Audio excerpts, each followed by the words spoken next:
Hello बच्चों, good morning. तो last video में लेक्चर में हमने पावर के बारे में जाना है कि पावर कितने प्रकार की होती है। फिर हमने purely inductor purely capacitor circuit देखा। उस केस में जो पावर एब्जॉर्ब होती है वो कौन सी पावर एब्जॉर्ब होती है, रिएक्टिव पावर एब्जॉर्ब होती है या एक्टिव पावर एब्जॉर्ब होती है, वो हमने देखा। ठीक है, तो नेक्स्ट जो आपका बेसिकली चैप्टर है वो पावर फैक्टर को लेके था। वो हमने बेसिक पढ़ा पावर के बारे में। तो पावर फैक्टर क्या होता है? देखो बच्चों, हिंदी में इसको शक्ति गुणांक या शक्ति गुणक बोलते हैं। हिंदी में बोलते हैं इसको हम शक्ति गुणांक। गुणांक से आप जानते हैं एक्चुअली ये मल्टीप्लिकेशन फैक्टर है। कैसे मल्टीप्लिकेशन फैक्टर है इसको अगर हम समझें, देखो बच्चों, यदि एक जनरेटर हमारा माना 100 MVA पावर जनरेट कर रहा है, 100 MVA पावर जनरेट कर रहा है और वो पावर जनरेट होकर आपके घर तक आ रही है, और वास्तव में आप 100 मेगावाट या 100 मेगावाट मान लेते हैं, 100 मेगावाट पावर कंज्यूम कर रहे हैं। जो आपका लोड है किसी कम्युनिटी का, किसी एरिया का लोड जो है वो 100 मेगावाट है। वास्तव में एक्चुअल में 100 MVA जनरेट हो रही है, बट जो कंज्यूम हो रही है, जो एक्चुअल वर्क हो रहा है वो 100 मेगावाट हो रहा है। तो इस 80 मेगावाट हो रहा है। तो इस 100 से अगर हमें 80 लाना है तो इस 100 में हमें कितने की मल्टीप्लाई करनी पड़ेगी? 0.8 की। तो जब हम 100 में 80 की मल्टीप्लाई करेंगे तो हमारा 80 मेगावाट आएगा। देखो बच्चों, ये MVA है, हमने इसको पढ़ा, ये S होता है, एपरेंट पावर होता है। जो वॉट है, किलोवाट है या मेगावाट है, वो कौन सी पावर होती है प्यारे बच्चों? वो हमारी होती है एक्टिव पावर, P होती है। ठीक है, तो इस एपरेंट पावर या टोटल पावर से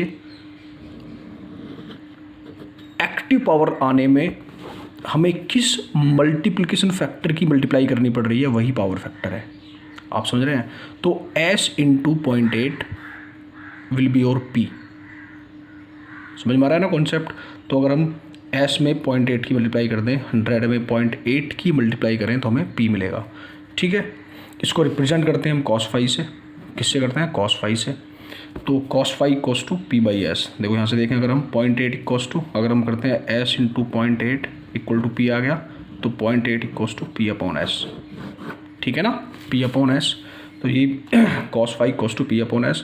आप, ये तो बेसिक कॉन्सेप्ट था समझने के लिए कि टोटल एपरेंट पावर से पावर फैक्टर बेसिकली आता कैसे है, पावर फैक्टर का मीनिंग क्या है। ठीक है, ये वो फैक्टर है जो हमारी एपरेंट पावर में मल्टीप्लाई होके हमें यह बताता है कि हमारा एक्चुअल वर्क कितना हुआ है, एक्चुअल पावर कितनी कंज्यूम हो रही है। एक्चुअल पावर से मेरा मतलब है एक्टिव पावर या ट्रू पावर।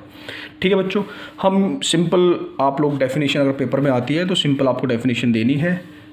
पावर ट्रायंगल से पावर ट्रायंगल बनाओ, active power, reactive power, apparent power. यहाँ पे cos phi फाइंड करें आप। cos phi क्या होता है? आधार बटे कर्ण, बेस अपॉन हाइपोटेनियस, P/S। तो power factor is the ratio of active power and apparent power. ये लिख के आना है कि एपरेंट पावर और एक्टिव पावर और एपरेंट पावर का जो रेशो है वो क्या कहलाता है? हमारा शक्ति गुणांक या पावर फैक्टर कहलाता है। ठीक है, जब हम cos phi निकालेंगे तो आधार बटे कर्ण, P/S, it will be your power factor. Power factor बच्चों दो प्रकार का होता है। एक कहलाता है हमारा लैगिंग पावर फैक्टर, दूसरा होता है leading power factor. Lagging power factor, देखो कल भी हमने थोड़ा इसके बारे में डिस्कस किया था। लैगिंग रिएक्टिव, कल हमने देखा था कि एक होती है हमारी लैगिंग रिएक्टिव पावर, एक होती है हमारी लीडिंग रिएक्टिव पावर कैपेसिटर के केस में। ऐसे ही हमारा लैगिंग पावर फैक्टर होता है और लीडिंग पावर फैक्टर होता है। लैगिंग पावर फैक्टर उस केस में होगा जब हमारा करंट वोल्टेज से लैग कर रहा होगा, पीछे होगा।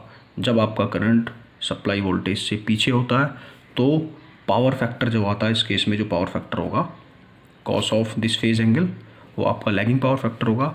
जब आपका करंट वोल्टेज से लीड करता है, हिंदी में बोलते हैं अग्रगामी होता है वोल्टेज से, उस केस में आपका आता है लीडिंग पावर फैक्टर।